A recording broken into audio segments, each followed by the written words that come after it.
ভাই আপনি কাজে যাইতেছেন হইলো কফি শপের কাজে, কফি শপের মুয়াল্লেম, 12 ঘন্টা ডিউটি, 1700 রিয়াল স্যালারি। যদি আপনি মুয়াল্লেমের কাজ না পারেন, যদি হালকা কাজ পারেন, তাহলে বেতন কম হবে, হয়তো 1400 1500 এরকম হবে।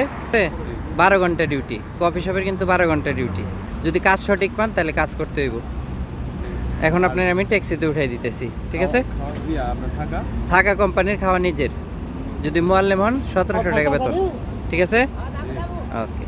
তো দেশ থেকে যারা আসতেছেন, তো কি কাজ শিখে আসবেন? দেখেন এই বাইটা যেমন এই বারিস্তার কাজ শিখে আসছে, কফি শপের কাজ শিখে আসছে, যার কারণে ওনাকে কাজে দিতে পারছি, আলহামদুলিল্লাহ।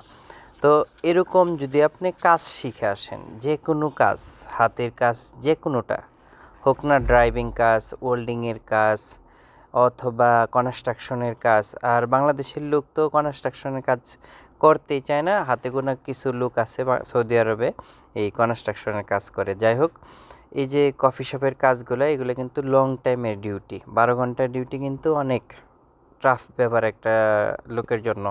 তো তারপরেও ভাইকে কাজে পাঠাইছি, ওনাকে আরেকজনের মাধ্যমে আর কি আমার পরিচিত হয়েছে আর কি ওনার সাথে। তো ওনাকে আমি কাজে পাঠিয়ে দিছি। যাই হোক, কিন্তু দেশ থেকে যদি আপনি কাজ শিখে আসেন, ভালো একটা ভিসাতে আসেন, ভালো কোম্পানিতে আসেন, তাহলে কিন্তু এরকম কাজের জন্য আরেকজনের কাছে দৌড়াইতে হবে না। আর যদিও সেটা না হয়, অন্তত যার মাধ্যমে আসতেছেন 3 মাসের ইকামা দিক অথবা 15 মাসের ইকামা দিক, তো সে যেন আপনাকে কাজ দেয়, তার কাছে যেন কাজ থাকে, এরকম যোগাযোগ করে তারপরে আসবেন। অন্যথায় এসে মানুষের দ্বারে দ্বারে ঘুরতে হয় কাজের জন্য। আর সৌদি আরবের এখন বর্তমানে অবস্থা এমন, আপনার কাজগুলো চলে গেছে কিছু মানুষের আন্ডারে।